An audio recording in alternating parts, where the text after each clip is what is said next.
Você vai assistir a um vídeo que é a gravação de um programa ao vivo do dia 20 de agosto de 2013. O tema do programa são os problemas do missal de Paulo VI. Eu gostaria de, antes que você assista o vídeo, indicar com que atitude seria importante que você ouvisse a aula que está sendo dada. Veja, quando o Papa Bento XVI falou de uma reforma da reforma litúrgica, ele estava colocando um problema muito sério, que é o fato de que até mesmo os livros litúrgicos em latim, que foram produzidos depois do Vaticano II, precisariam ser reformados. Portanto, não se trata simplesmente de pedir às pessoas que obedeçam os livros litúrgicos, porque haveria algum problema na própria reforma. Essa é a única forma de nós interpretarmos aquilo que Bento XVI e seus colaboradores estavam falando. Foi exatamente esta atitude que me deixou intrigado. E então, na busca da verdade, depois de vários anos de pesquisa, de estudo e de reflexão séria a respeito do tema, eu gravei esse programa. Vejam, o programa, portanto, é fruto de uma séria reflexão e de uma busca da verdade. E é por isso que eu gostaria que você assistisse ao programa neste espírito. Infelizmente, na internet, muitas vezes as coisas se tornam torcida de time. Ou seja, eu sei que existem diferentes visões e diferentes grupos na internet. As pessoas, quando ouvem uma aula com um tema polêmico como este, tendem a não ouvir os argumentos, os fatos e a realidade, mas tendem a se perguntar, mas isso que ele está dizendo vai ajudar o meu time ou vai prejudicar o meu time? E então as posições tornam-se acirradas, passa-se ao desrespeito mútuo e a igreja sai perdendo. Eu não gostaria que isso acontecesse. Eu gostaria que você compreendesse ao assistir esta aula várias coisas. Aquilo que eu estou aqui colocando é um leal e amoroso esforço de um filho da igreja que está ouvindo o ensinamento do Papa Bento XVI. Uma reflexão de um Papa que merece a nossa atenção. O Papa Bento XVI nos colocou nesta posição de refletir sobre a reforma litúrgica, ou seja, dar início a um novo movimento litúrgico que propiciasse uma reforma. Isto não é desrespeito para com a Igreja. Quando o próprio padre Joseph Ratzinger, na década de 50, fez parte de um movimento litúrgico que pensava em rever a liturgia tradicional da Igreja, ele não estava desrespeitando. Por isso, nós também podemos agora olhar para a atual liturgia e refletir a respeito do seu conteúdo, dos frutos, daquilo que está nos próprios textos, para assim criticarmos não como quem odeia ou como quem quer destruir, mas como quem quer organicamente construir, fazer crescer a fé e a Igreja Católica. Então, não se trata aqui de negar o Vaticano II, não se trata de negar a hermenêutica da continuidade e nem se trata, muito menos, de colocar dúvida a respeito dos papas que vieram durante e depois do Concílio Vaticano II. Trata-se de uma reflexão objetiva e sincera de quem quer buscar a verdade. Mas, então, se é assim, eu peço a você encarecidamente duas atitudes. A primeira, uma benevolência, como recorda Bento XVI no início do seu livro Jesus de Nazaré. Uma benevolência sem a qual não é possível entrar de acordo. E a segunda atitude, humildade de busca da verdade. Não a humildade de aprender comigo, não. A humildade de quem ouve uma realidade e está disposto a conferir e ver se é verdade mesmo aquilo que está sendo dito. Porque verdade encontrada, verdade obedecida.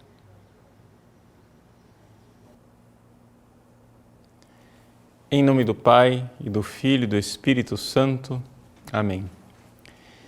Inspirai, ó Senhor, as nossas ações e ajudai-nos a realizá-las, para que em vós comece e para vós termine tudo aquilo que fizermos por Cristo, Senhor nosso. Amém.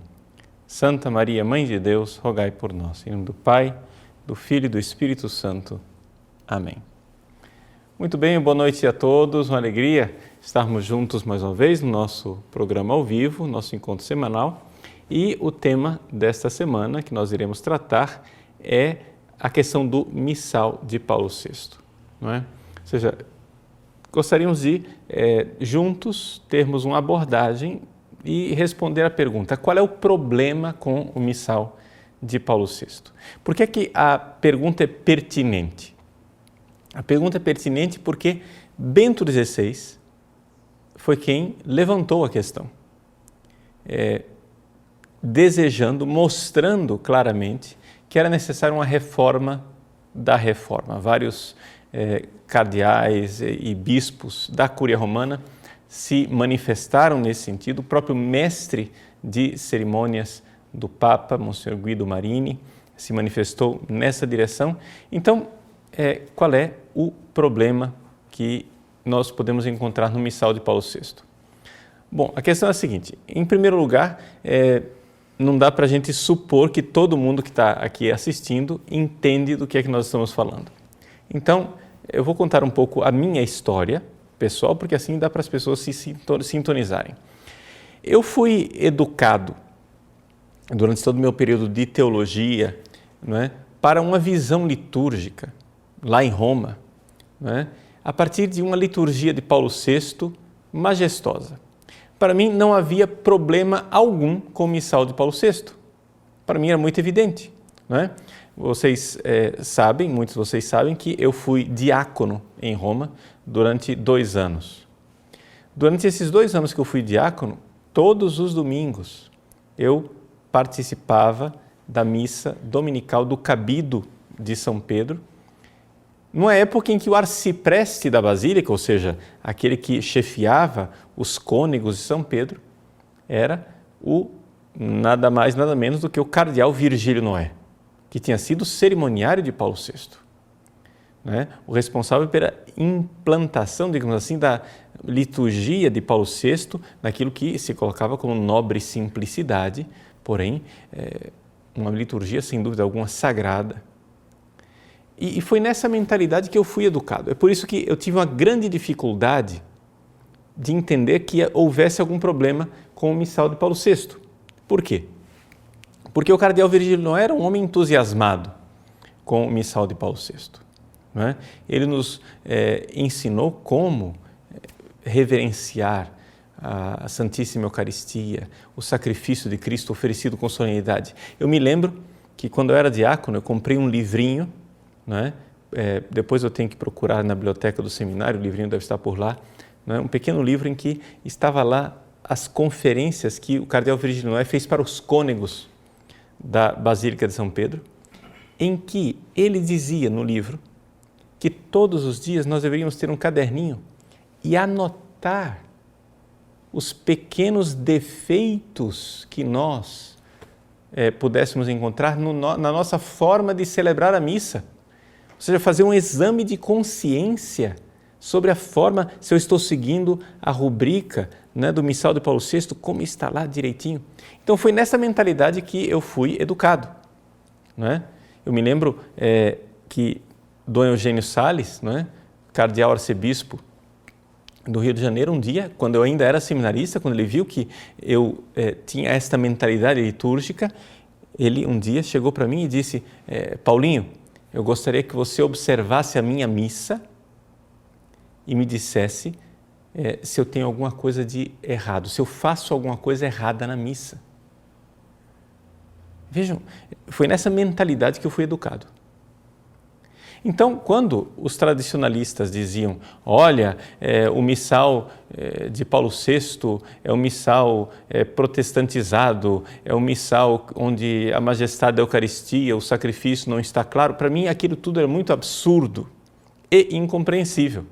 Era como se aquelas pessoas estivessem falando grego para mim, ou seja, não é possível que elas estivessem falando daquele missal que eu vivia de forma tão intensa e de forma tão sagrada, de forma tão solene lá nas liturgias do Vaticano.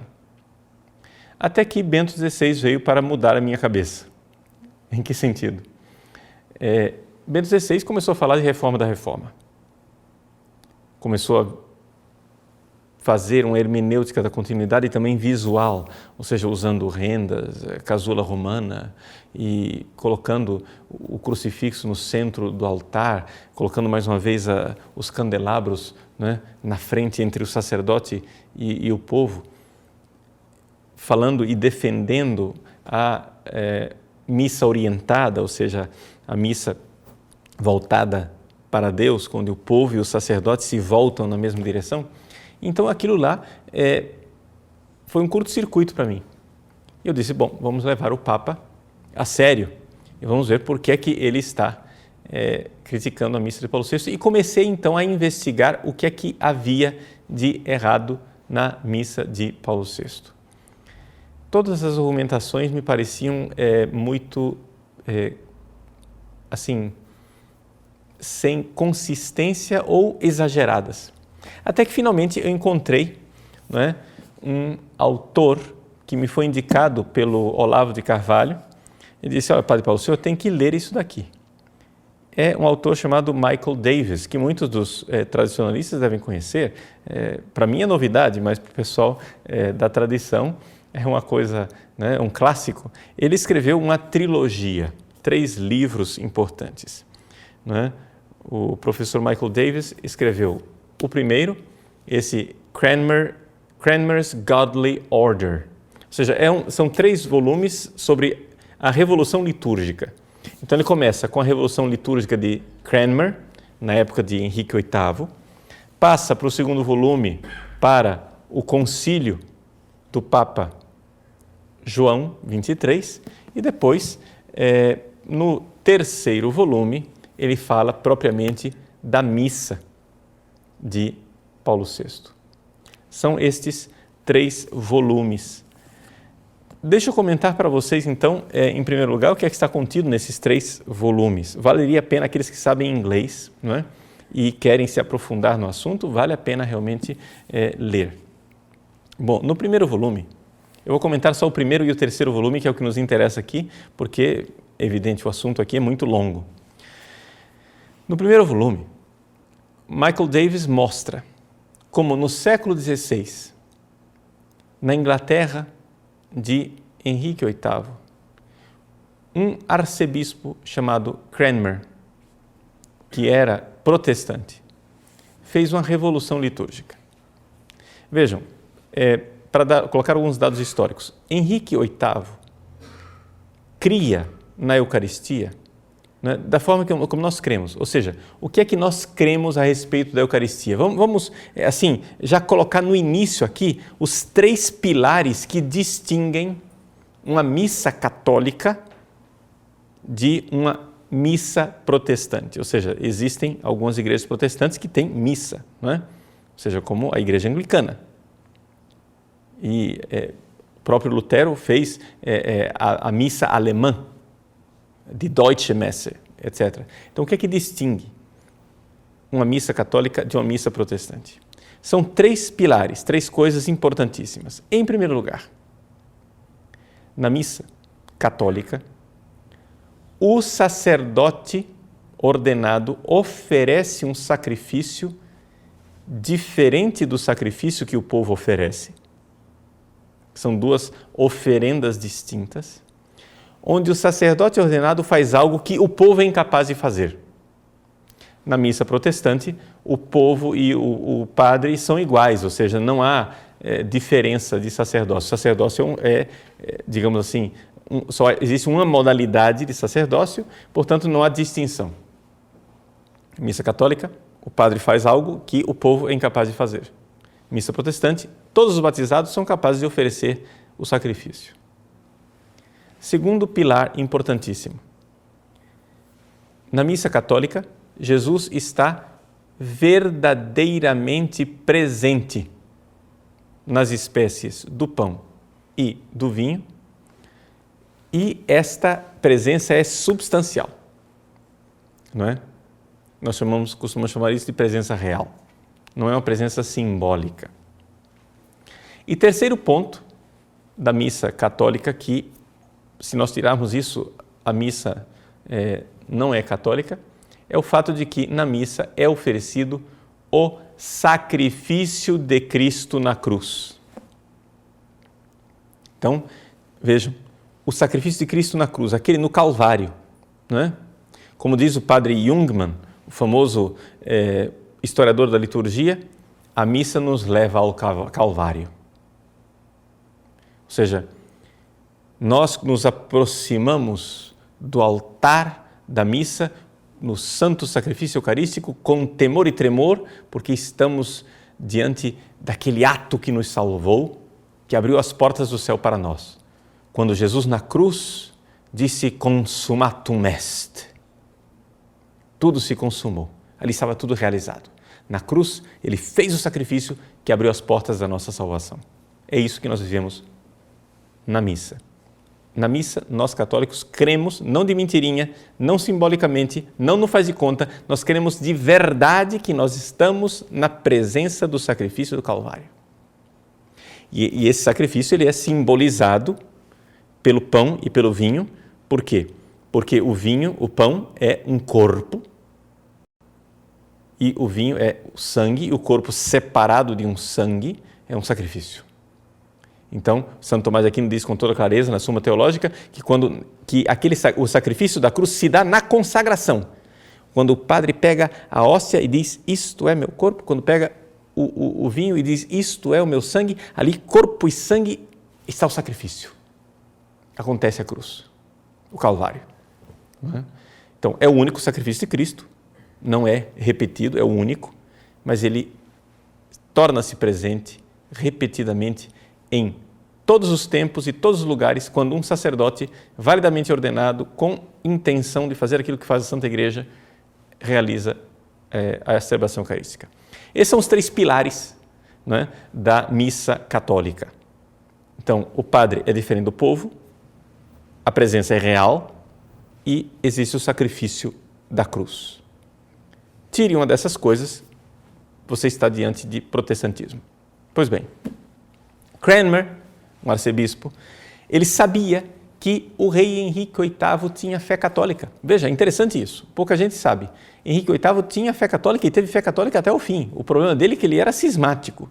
Ele não queria saber do Papa, ele queria ser o chefe da igreja dele, mas ele não era protestante no sentido teológico da palavra, a não ser no sentido eclesiológico, né?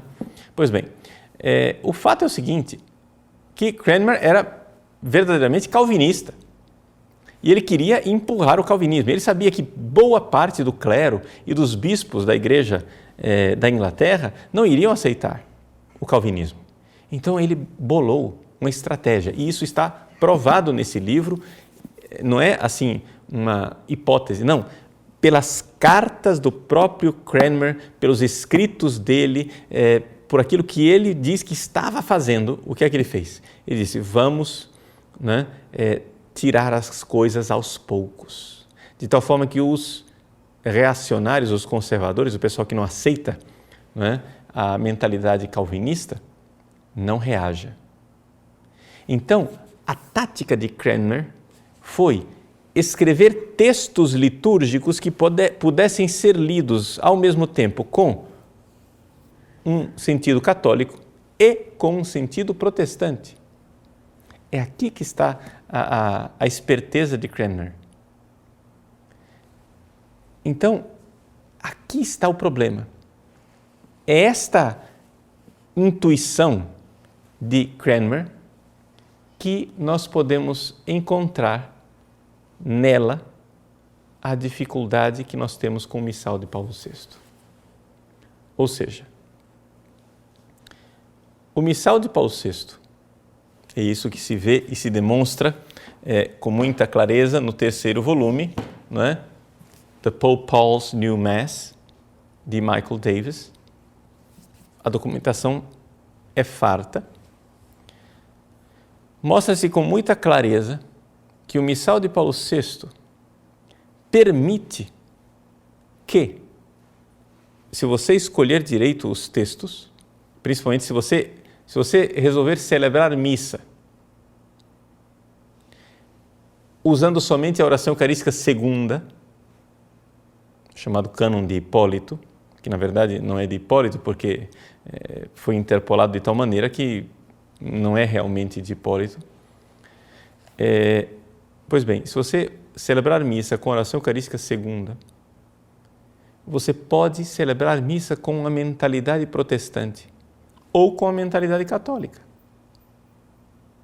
Eis aí. Ou seja, um padre que celebra a missa catolicamente, ele vai ler a oração eucarística e, todas as vezes que aparece a palavra sacrifício, ele entende na palavra sacrifício o sacrifício da cruz. Mas quando você lê com uma mentalidade protestante, o sacrifício pode ser o sacrificium laudis, o sacrifício de louvor que o povo oferece. Ou seja, o que é que um protestante, veja, isso aqui não é todos os protestantes que aceitam isso, tá? É por isso que o Michael Davis escolheu especificamente a igreja anglicana, porque, aliás, ele foi anglicano, ele é um convertido para o catolicismo, e aqui ele prestou um serviço enorme para nós católicos, mostrando onde é que estava a dificuldade. Não é? Que existe uma possibilidade de você ler aquilo catolicamente e ler protestantemente. Catolicamente você pensa o sacrifício da cruz. De forma protestante você pensa o quê? O sacrifício de louvor do povo que se oferece a Deus, o sacrifício da fé. Todo protestante aceita o sacrifício da fé, não é? Todo protestante aceita que a Eucaristia seja um sacrifício de louvor. E a narrativa da ceia, bom, ela está presente nas ceias protestantes também. Então, nós vemos que houve um problema. E de onde veio esse problema? Bom, esse problema veio claramente da forma como a reforma litúrgica foi realizada. Quando o Papa Paulo VI, quando terminou o concílio, não é? Nós tínhamos na mão uma constituição sobre a liturgia, chamada Sacrosanctum Concilium, e esse documento, não é? Ele era extraordinário, ele tem a doutrina católica, ou seja, se nós colocássemos em prática tudo aquilo que está na Sacrosanctum Concilium, não é? Nós teríamos uma liturgia muito mais tradicional. Por quê? Porque a Sacrosanctum Concilium não mandou ninguém escrever um missal novo, porque, aliás, nunca houve isso na história da igreja. Ou seja, nunca houve na história da igreja a confecção de um missal do nada. Pronto, está aí um missal escrito, como dizem os italianos, a tavolino, né? Você senta na sua mesa e escreve um missal. Vou escrever um missal. Pronto, escrevi um missal. Isso não existiu na história da igreja. O que existiu na história da igreja foi o crescimento lento e orgânico, onde gerações sucessivas foram acrescentando coisas à liturgia da missa, de tal forma que as gerações cada vez mais foram esclarecendo aquilo que nós católicos realmente cremos a respeito da liturgia. De tal forma que o coração da missa, que era e é ainda, podemos dizer, o cânon romano, ou seja, aquilo que no missal de Paulo VI é a oração eucarística primeira, o coração da missa, ele é o mesmo desde o tempo de Santo Ambrósio de Milão, não é? Ou seja, Santo Ambrósio nos dá substancialmente o cânon romano, já está lá na época de Santo Ambrósio, estamos falando aqui da época anterior um pouco a Santo Agostinho. Quer dizer, estamos falando do século IV para o século V. Então nós temos aí 1500 anos, pelo menos, de tradição ininterrupta, em que as gerações foram organicamente fazendo crescer este corpo da liturgia, né, como uma realidade viva. O que aconteceu com o missal de Paulo VI foi verdadeiramente uma revolução litúrgica. Você vai dizer, mas padre, isso daí o senhor está adotando a linguagem dos tradicionalistas. Não, mas não estou eu adotando a linguagem dos tradicionalistas. Eu estou dizendo aquilo que os próprios defensores da reforma litúrgica dizem. Por exemplo, o padre Gélineau, não é? Famosíssimo padre Gélineau, ninguém duvida que padre Gélineau era um defensor convicto do missal de Paulo VI. Ele diz com toda clareza que o rito romano, tal qual nós o conhecemos, não existe mais. Foi essa a conclusão dele. O rito romano, tal qual nós o conhecemos, não existe mais. Foi colocado abaixo. De tal forma que, quando você vê uma missa de Pio V e uma missa de Paulo VI, dificilmente você consegue enxergar que trata-se do mesmo rito, não é? Ou seja, a missa de Pio V ela é muito mais próxima do rito bizantino do que da missa de Paulo VI, para dizer. Então, de onde veio isso? Bom, veio do fato que o que nós iremos tratar no programa de hoje é somente isto, a influência protestante na reforma do missal. Tá? Existem outras influências que nós poderíamos tratar no próximo programa. Talvez o assunto seja muito extenso, não dê para a gente tratar tudo hoje. Mas o que nós vemos é que os membros da comissão criada por Paulo VI para reformar o missal tinham uma mentalidade revolucionária. E isso não sou eu quem digo, isso quem diz é o próprio cardeal Ferdinando Antonelli. O cardeal Ferdinando Antonelli, que foi membro da comissão, ele anotou nos seus diários. É interessante isso daqui, eu tenho aqui um livro escrito por Monsenhor Nicola Giampietro. Eu tenho, infelizmente, em francês. Por quê? Porque a edição italiana, já eu conto para vocês o que aconteceu. Bom, Monsenhor Nicola Giampietro, que na época era Frei Nicola Giampietro, que depois teve tanta dificuldade dentro da própria ordem que teve que sair e agora é padre diocesano, mas está trabalhando na congregação para o culto divino e disciplina dos sacramentos no Vaticano, graças a Deus. Monsenhor Nicola Giampietro, ele fez a sua tese de doutorado no Santo Anselmo e conseguiu da família do cardeal Antonelli ter acesso aos escritos, ao diário do cardeal, né? E foi lá, atrás do diário do cardeal. E o cardeal, então, narra como aconteciam os encontros do chamado Concilium ad exequendum Constitutionem, o concílio para a execução da Constituição litúrgica, né? Aquele concilium, o conselho em português. Então, o conselho se reunia, eram uns 40, 50 membros, com observadores protestantes, né? Observadores protestantes. O conselho se reunia e o cardeal Antonelli diz: as pessoas que compõem esse concílio têm um espírito de desprezo por tudo aquilo que está aí, ou seja, toda a liturgia que nós celebramos hoje, né, que na época era a liturgia de Pio V. E isso não é sadio. E essas pessoas, isso eram os revolucionários. E havia outros, que eram os melhores, ou seja, as pessoas mais bem intencionadas, que tinham uma mentalidade arqueológica, ou seja, de pegar simplesmente a liturgia mais antiga, né? A liturgia romana mais pura, tentando varrer de lado todo aquilo que foi acrescentado depois, especialmente as influências galicanas que vieram depois e tantas outras coisas.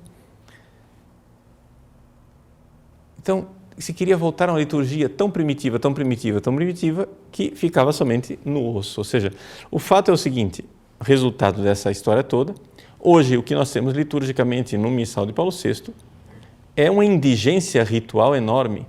Ou seja, a indigência ritual é tão grande que as pessoas têm a tendência de acrescentar ritos. Aí pronto, você traz as dançarinas, né? Inventa procissões, faz coisas etc e tal, jograis dentro da missa, porque já que é tão pouco rito, as pessoas vão acrescentando ritos da sua própria criatividade. Bom, mas isso deixemos de lado. O cardeal Antonelli, então, diz isso com toda clareza. Monsenhor Nicola Giampietro escreveu a sua tese. A tese dele causou um furor em Roma. Foi feita no início da década de 90. Quando a tese dele foi publicada em italiano e apareceu nas livrarias de Roma, isso causou um furor enorme.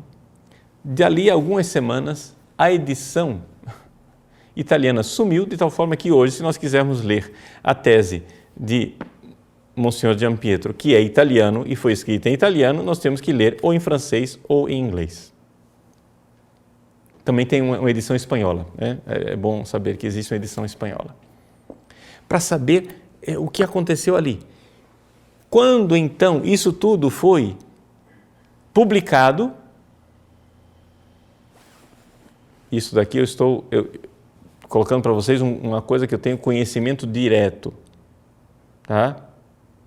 Tenho conhecimento direto, não vou dizer nomes, mas uma pessoa bastante influente, na calada da noite, num final de semana, pegou todo o arquivo que estava lá na Congregação para o Culto Divino e a Disciplina dos Sacramentos, todo o arquivo do Conselho para a Execução da Reforma Litúrgica e pegou o arquivo da Reforma Litúrgica e mandou para o Arquivo Secreto do Vaticano, que está lá embargado com embargo de 80 anos, ou seja, resultado da história.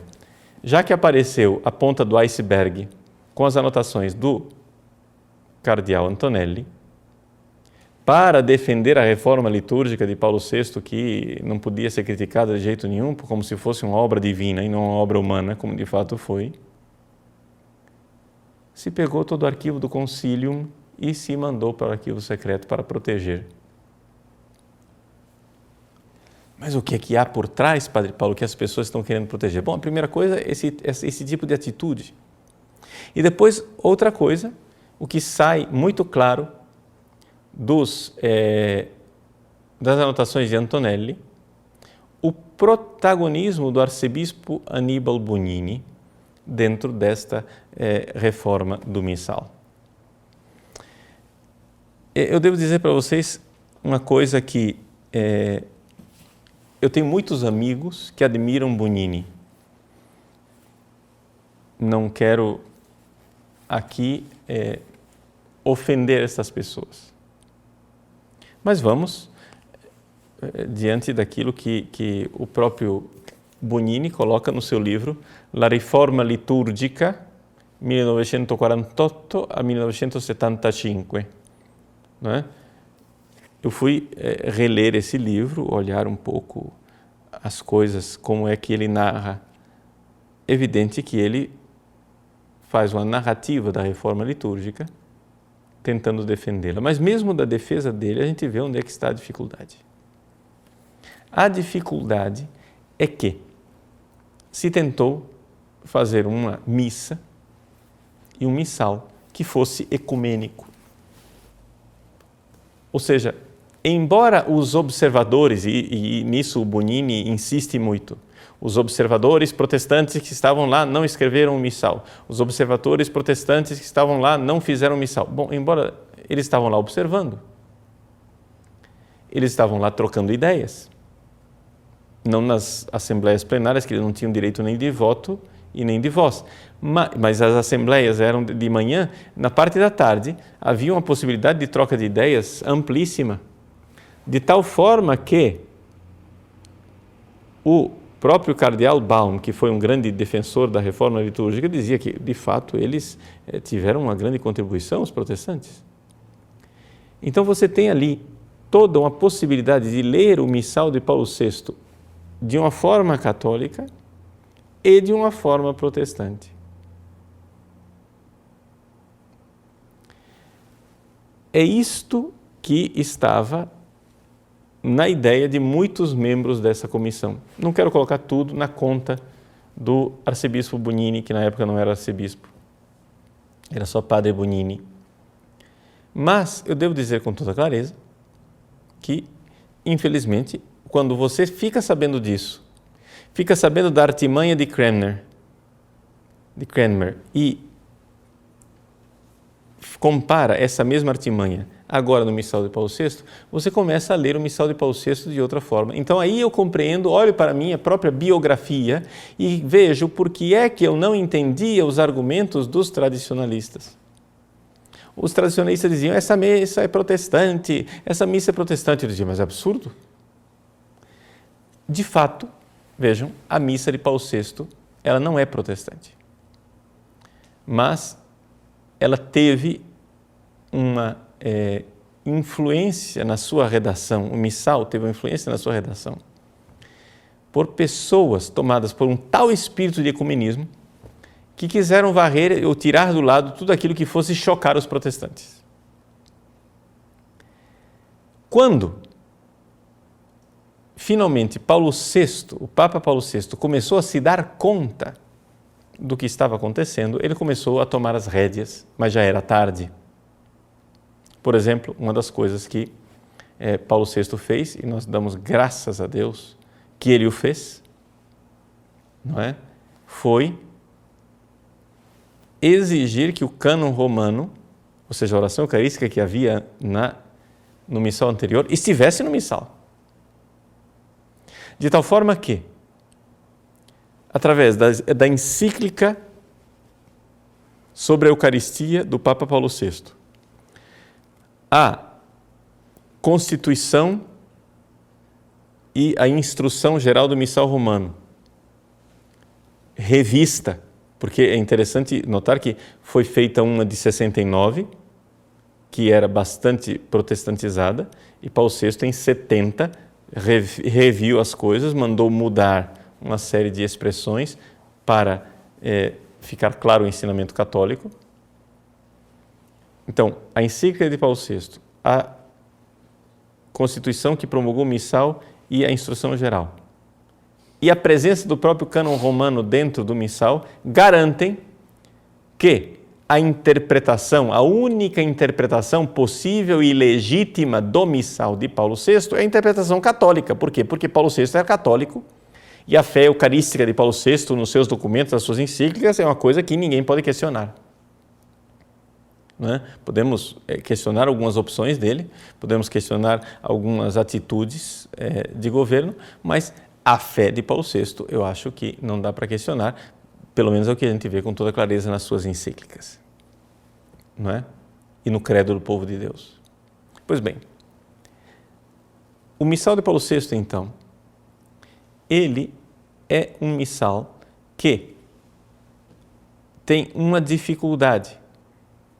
Ele não é um missal que faz questão de afirmar e reafirmar a fé católica naqueles 3 pontos que eu coloquei para vocês. Distinção entre o sacerdócio do padre e o dos fiéis, que a presença real é verdadeira, substancial, e que o sacrifício de Cristo na cruz está lá.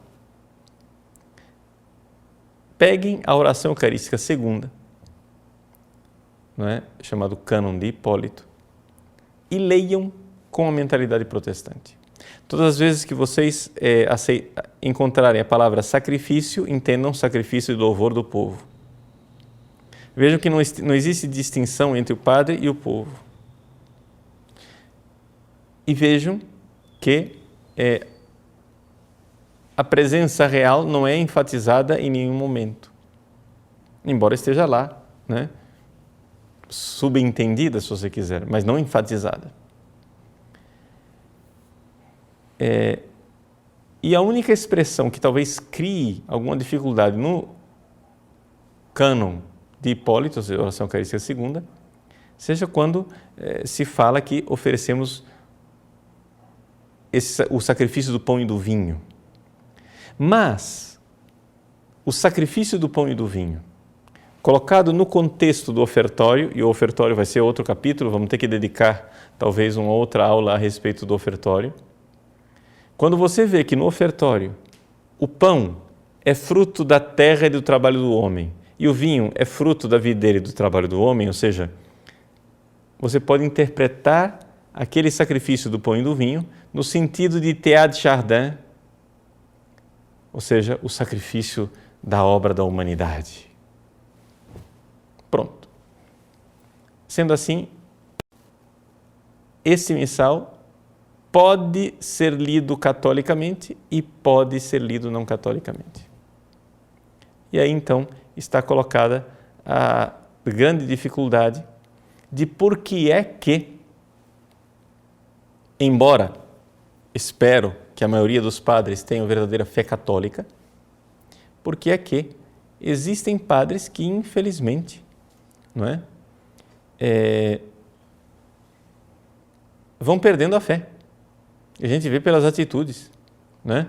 Padres que vão perdendo a fé na presença real na Eucaristia. Não sei, mas eu não fui verificar os documentos, mas eu ouvi, não é? Dizer que, por exemplo, foi feita uma... Isso que eu estou dizendo para vocês aqui não fui verificar, tá? Isso eu ouvi dizer. Eu ouvi dizer que foi feita uma pesquisa pelo vigário-geral da Diocese de Trier, na Alemanha, a Diocese de Treves, Trier, na fronteira da Alemanha com a França, em que o vigário-geral descobriu, para sua surpresa, que 80% do clero já não crê mais na presença real na Eucaristia. Foi feita uma pesquisa também semelhante em Sydney, na Austrália, perto de Sydney, e os padres podiam responder sem assinar, e se chegou a uma cifra também semelhante de que 70% a 80% dos padres não criam mais na presença real.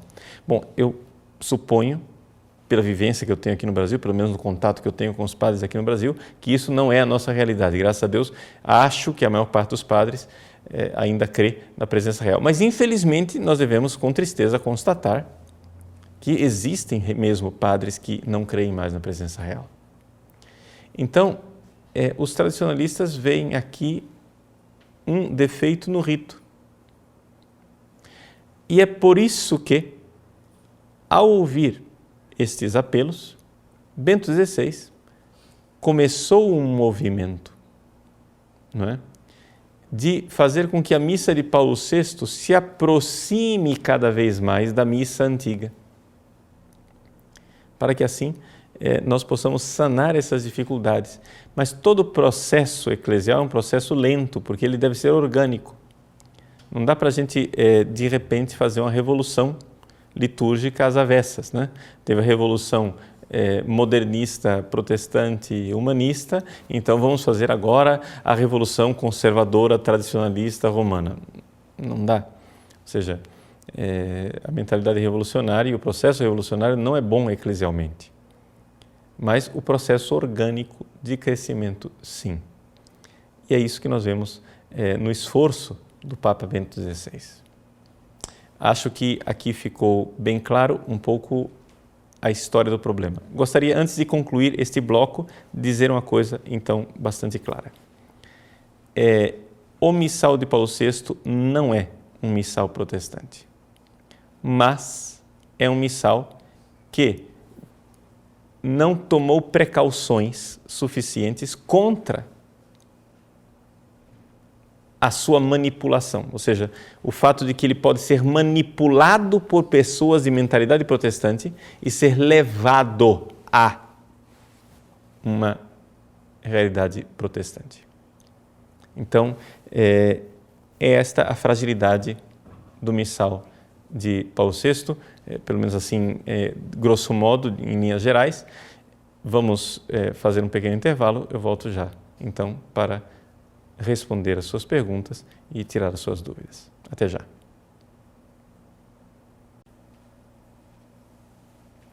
Muito bem, nós retornamos com o nosso programa. O assunto hoje é a respeito da missa, do missal de Paulo VI e quais são os problemas da reforma litúrgica, porque é necessária uma reforma da reforma. Bom, eu vou começar com uma resposta, com uma pergunta pessoal do André Oliveira. Padre Paulo, o senhor definitivamente adotará a missa tridentina? Veja, André, não, eu não irei adotar definitivamente a missa tridentina. Eu vou lhe dizer por quê. Eu sei que com isso muitas pessoas que estão mais voltadas para a tradição ficam decepcionadas e até me acusam de ser bastante flexível, de ser um sujeito que fica negociando com os modernistas, etc. e tal. Mas o que acontece é o seguinte: eu já estive numa posição, não é? Há 20 anos atrás, se você for olhar, uma posição em que eu estava plenamente convicto da bondade do missal de Paulo VI e da sua reforma litúrgica. Eu verdadeiramente venerei o missal de Paulo VI como uma joia preciosa. Devo dizer a vocês que tenho, por exemplo, guardado como relíquia que ganhei do Departamento de Celebrações Litúrgicas do Sumo Pontífice, um missal de Paulo VI que foi usado pelo Papa Paulo VI, que eu tenho como uma verdadeira relíquia para mim. Devo dizer que vivi durante anos essa celebração do missal de Paulo VI catolicamente, de boa vontade, sem transigir em qualquer heresia. Ora, estou dizendo isso não para me justificar, mas para exemplificar. Se eu vivi assim, eu devo, pelo menos, considerar, e espero, e aqui fica o convite para os nossos irmãos mais abertos à tradição, não é? Devo considerar que existam pessoas assim de boa vontade. Ou seja, que existam inúmeros, e me permitam a presunção, que são a maioria, não é? Dos católicos que realmente ainda têm fé católica e que vivem a missa de Paulo VI com a fé católica. O que acontece é o seguinte, aí podemos tratar disso em um outro programa. O que acontece é que os abusos litúrgicos e o antropocentrismo com que se tende a aplicar o missal de Paulo VI é tão grande que aí sim as pessoas vão gradualmente perdendo a fé. A pergunta pastoral, porém, o problema para com essas almas é o seguinte: como é que nós vamos agora chegar para milhões de católicos, não só no Brasil, mas no mundo inteiro, e do dia para a noite, revolucionariamente, dizer voltaremos ao latim, voltaremos à missa de Pio V, sem que essas pessoas se escandalizem, percam a fé, abandonem a igreja. Por quê? Porque, infelizmente, vamos dizer bem claro, a propaganda contra o missal de Pio V foi tão forte, a propaganda contra o missal de Pio V foi tão terrível, que até pessoas bem intencionadas caíram nessa estupidez. Eu devo dizer para vocês, e bato no peito e me arrependo por isso, em sala de aula, quando eu era professor do seminário, eu critiquei o missal de Pio V. Não é? Eu falei contra a liturgia de Pio V, como um excesso, uma liturgia barroca, uma liturgia exagerada, uma liturgia, etc. e tal, fora da realidade, que não é capaz de evangelizar o homem moderno, etc. Todas as argumentações que se costuma utilizar para defender o missal de Paulo VI e falar contra o missal de Pio V. E desrespeitando. Agora, o que eu posso esperar é o seguinte, é que as pessoas que estão enxergando o problema, e são uma minoria, eu devo dizer o seguinte, veja, quantas pessoas estão assistindo essa aula? Não é? 1.400 pessoas? Não é? Então, 1.400 pessoas estão aqui enxergando um problema. Mas no Brasil nós temos 200 milhões de pessoas. Como que nós vamos chegar lá? Então é necessário, é evidente, não ter medo de tratar do problema, mas nós não podemos simplesmente quebrar os pratos. Não é? Nós não podemos simplesmente dizer não. todo mundo agora vai ter que se adequar a isso, vai ter que voltar atrás. Primeiro porque não é factível. Não é? Por exemplo, nós temos a geração que está hoje no episcopado. A geração que está hoje no episcopado, eles eram seminaristas na época do concílio. E eles viveram apaixonadamente o concílio. Os bispos do nosso país dificilmente irão aceitar, não é, esse tipo de reflexão que eu estou fazendo aqui, mostrando documentos, porque estão vacinados contra ela. Também eu acho que a esmagadora maioria, se não todos, a esmagadora maioria jamais teve a oportunidade de refletir sobre qual é realmente o problema que está lá no Missal de Paulo VI. Não leu esses livros que eu estou falando aqui, porque também eu não tinha lido, não é? Ou seja, nós estamos aqui, essa aula hoje, ela é fruto de um processo longo que iniciou lá, com o início do pontificado de Bento XVI em 2005. Até 2005, eu não levantava minimamente uma dúvida sobre o fato de que o Missal de Paulo VI era a joia mais preciosa da reforma litúrgica. Não é? Então, eu quero que vocês entendam isso, que, como eu, deve haver também tantos outros padres de boa vontade. E essas pessoas nós não podemos atropelá-las. Nós devemos, sim, fazer um apostolado sincero, fazer esse tipo de diálogo que nós estamos fazendo aqui, para aos poucos ir mostrando para as pessoas onde é que estão as dificuldades. Mas nós não podemos simplesmente ignorar uma igreja inteira que vive uma liturgia, porque existe um pequeno grupo que está pronto para viver a liturgia de Pio V, achar que a igreja inteira está pronta. Não podemos... Gente, é a salvação das almas que está em risco. Existem pessoas com verdadeira fé católica, crendo verdadeiramente na Eucaristia, que ficariam escandalizadas. Eu me lembro, por exemplo, quando o Papa Bento XVI publicou a Summorum Pontificum, que eu estava em Cachoeira Paulista, e uma senhora lá, que eu não conheço, que certamente era da Renovação Carismática, que estava lá durante um acampamento de oração, ela me parou no meio da chácara e disse: Padre Paulo, o senhor já esteve no Vaticano, faça alguma coisa. Esse Papa quer que nós voltemos à missa em latim, mas a gente não entende nada, padre. O que é que nós vamos fazer? Eu estou desesperada. Entende? Uma interpretação da senhora, etc. Mas você compreende que pessoas de boa vontade ficariam escandalizadas. Não é? Então, Júlio Guerra, aqui, continuando as perguntas. Padre Paulo, existe algum risco da suspensão do motu proprio Summorum Pontificum? Olha, Júlio, eu acho que não é provável. Né? O próprio Papa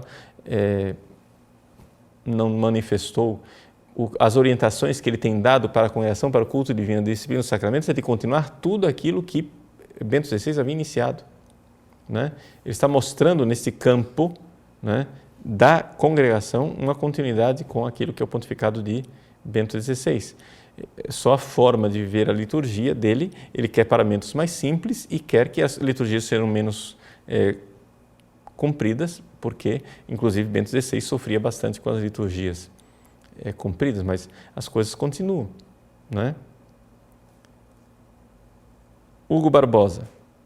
Padre Paulo Ricardo, a Eucaristia consagrada por um padre sem fé, na presença de Jesus na Eucaristia, é válida? Hugo, a fé do ministro não atrapalha aquilo que nós chamamos de intenção mínima do sacramento. Ou seja, isso daqui é a posição católica tradicional que eu estou falando para você. Tá? O próprio Michael Davis coloca isso com toda clareza. A intenção de uma liturgia é a intenção que a igreja dá a ela.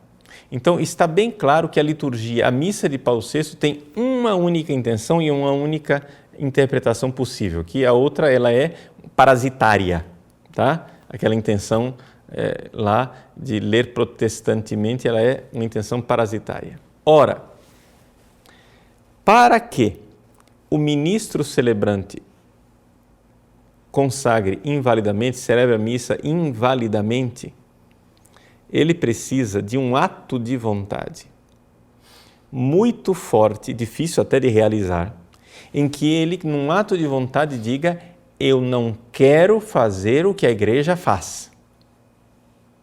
Tá?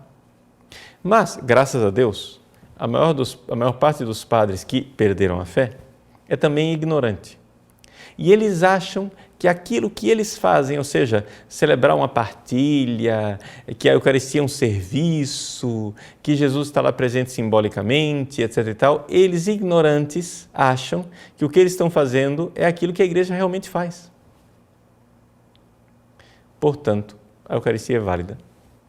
Por quê? Porque o ministro faz aquilo que a igreja faz. Ou seja, é instrumento da igreja, ele não é somente instrumento de Cristo. O padre que consagra, ele não é somente instrumento de Cristo, ele também é instrumento da igreja. E a intenção que se põe naquele rito é a intenção da igreja, não a intenção dele.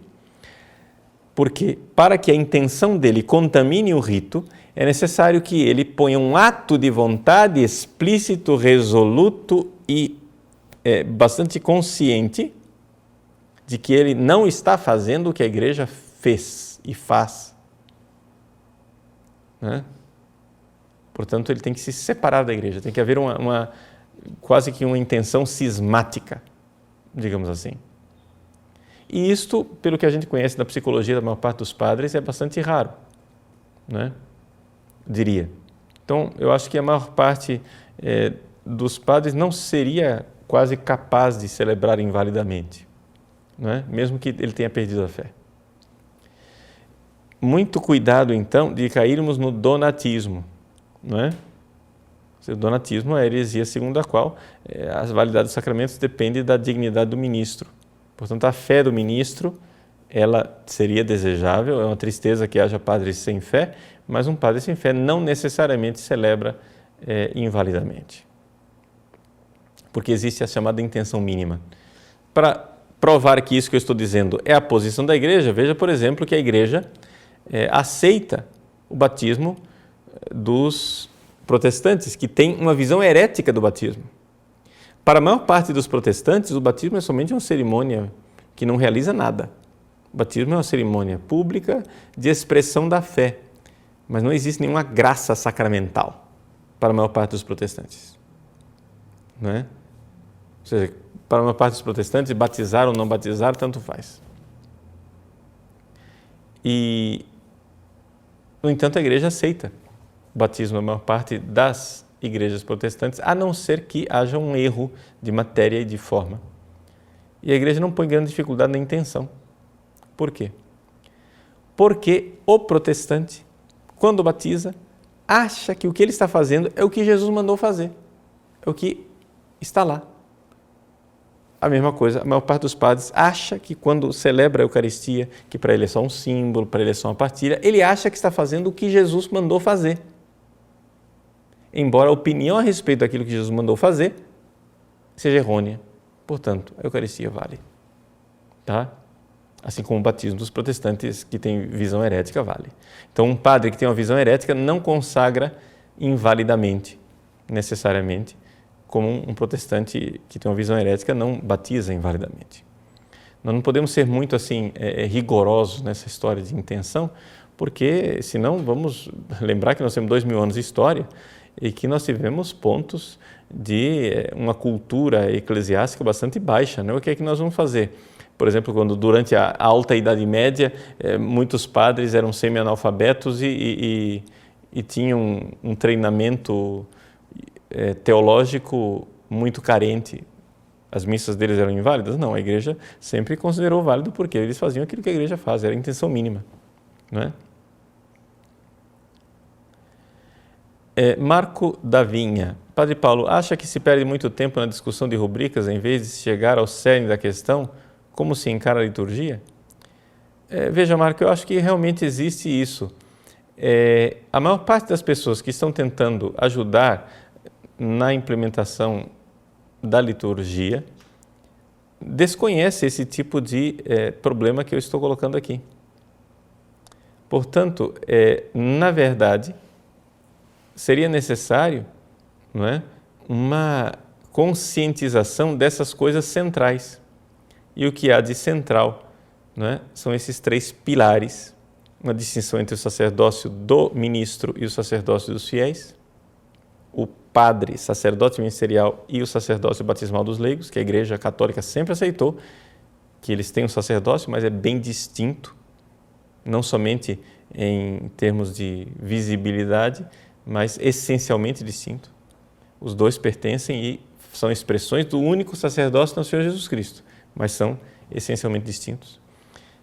Segunda coisa, o sacrifício na cruz e exercer a presença real. Essas 3 coisas são importantíssimas, a gente precisa tratar desses 3 assuntos, sobretudo. E tem que ficar bem fixos na mente dos fiéis, dos padres, dos seminaristas, e nós precisamos trabalhar nisto. Né?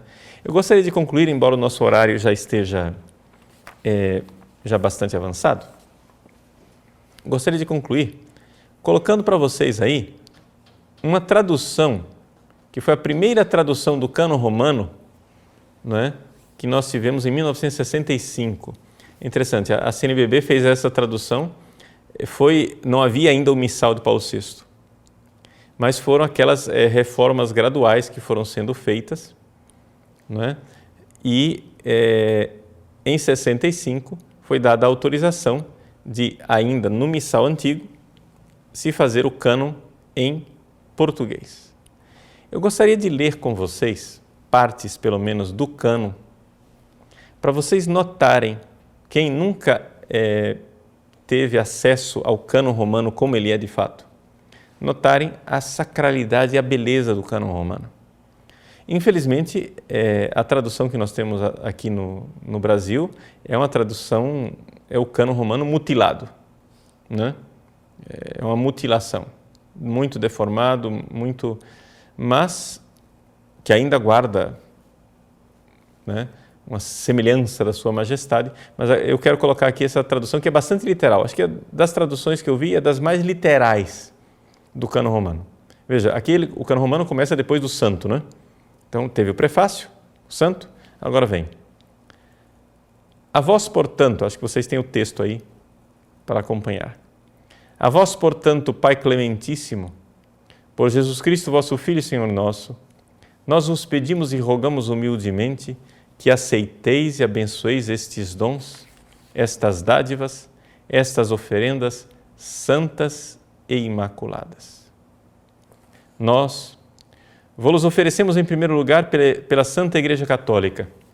Dignai-vos por toda a terra dar-lhe paz, protegê-la, uni-la e governá-la em união com o vosso servo, o nosso Papa Francisco, o nosso bispo, aqui coloca-se o nome do bispo de vocês, aqui em Cuiabá, Milton, e com todos os que conservam e cultivam a fé católica e apostólica. Lembrai-vos, Senhor, dos vossos servos e servas e de todos os presentes, cuja fé e devoção conheceis, pelos quais vos oferecemos e eles vos oferecem também. Vejam aqui a distinção claríssima entre a oferenda do sacerdote e a oferenda dos fiéis, né?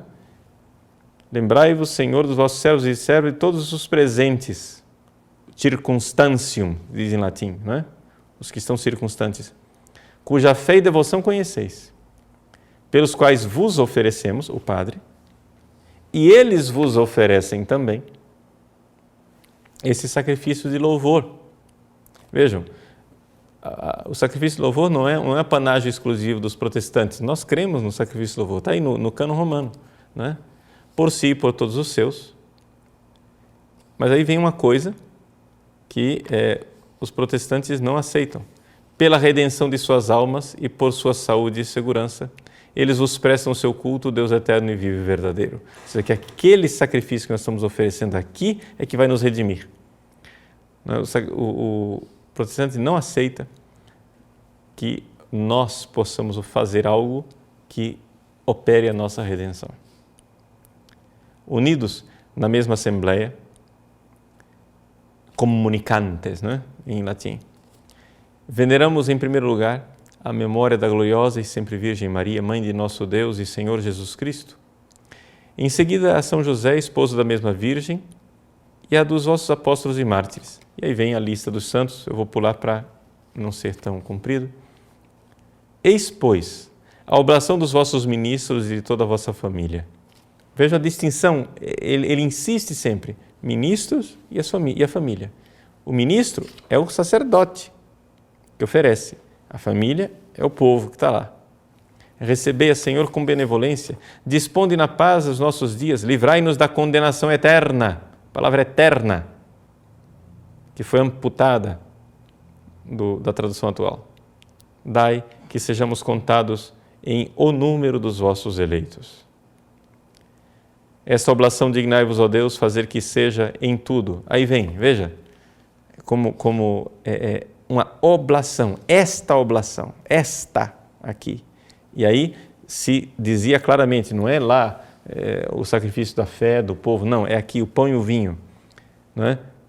Seja em tudo abençoada, confirmada, ratificada, adequada e agradável, para que se faça para nós o corpo e o sangue de vosso Filho muito amado, nosso Senhor Jesus Cristo. E aí vem a consagração, com algumas coisas muito bonitas, o qual, na véspera de sua paixão, tomou o pão em suas mãos santas e veneráveis.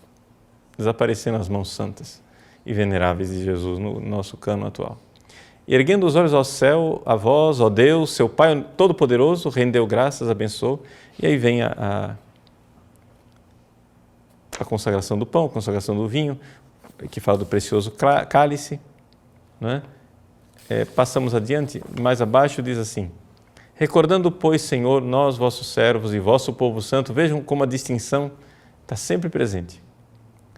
A bem-aventurada paixão de Cristo, vosso Filho, nosso Senhor, bem como a sua ressurreição e gloriosa ascensão ao céu, oferecemos a vossa augusta majestade, dentre os bens que nos desses, a vítima pura, hóstia, em latim. Não é? Vejam, a palavra hóstia, vítima, está presente no cânon terceiro e no cânon quarto. Na oração eucarística terceira, na oração eucarística quarta, mas na segunda não. A segunda é a possibilidade, digamos assim, ecumênica. Jamais um protestante aceitaria isso daqui. Ou seja, Lutero havia duas coisas na missa que Lutero abominava: o ofertório e o cânon romano. Infelizmente o ofertório, com o missal do Paulo VI, foi mudado, mas o cânon romano está aqui. Vítima pura, vítima santa, vítima perfeita, o pão sagrado da vida eterna e o cálice da perpétua salvação, sobre os quais dignai-vos olhar com bondade e benevolência e aceitá-los como aceitasseis as oferendas do vosso servo Abel. Quer dizer, no nosso cânon atual, amputado, é a nossa tradução brasileira, que é uma coisa triste, não é? Abel não é servo. Nele, o sacrifício do nosso patriarca Abraão. Abraão não é patriarca. Não é? E Melquisedeque não é sumo sacerdote. Sacrifício santo, hóstia imaculada. E nós também, vossos servos pecadores, que esperamos em vossa infinita bondade, dignai-vos conceder-nos um lugar na companhia dos vossos santos apóstolos e mártires, vem a lista dos santos, admiti-nos no meio deles, sem considerar os nossos méritos, mas antes a largueza do vosso perdão. Por Cristo nosso Senhor. Por ele, Senhor, vós não cessais de criar estes bens, vós os santificais, vós lhe dais a vida, vós os abençoais e nos concedeis. Aí vem por Cristo, não é? Que é per ipsum, então está traduzido aqui ao pé da letra, por ele, com ele e nele, etc. Então, vejam só, estou colocando esse exemplo de tradução do Secretariado Nacional de Liturgia da CNBB de 1965 para dizer, primeira coisa, estamos esperando ansiosamente a tradução, a nova tradução do missal, não é?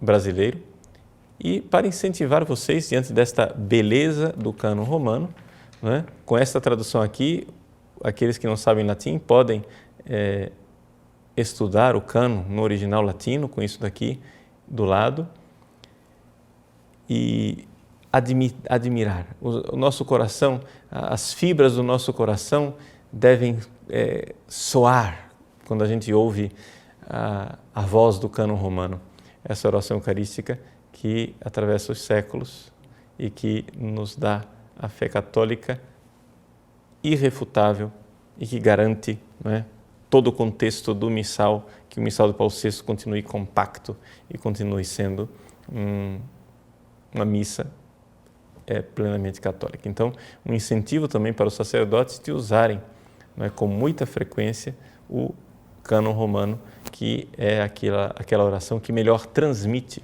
não é, a nossa fé católica. Tá bom? Então, Deus abençoe vocês e voltaremos na próxima semana para continuar esse tema litúrgico, que é um tema tão debatido, tão importante para a nossa fé e para a nossa igreja. Deus abençoe e que Nossa Senhora nos proteja. Para aqueles que estão fazendo a quaresma de São Miguel Arcanjo, não é? Que São Miguel nos defenda do combate. Abençoe-vos o Deus Todo-Poderoso, Pai, Filho e Espírito Santo. Amém.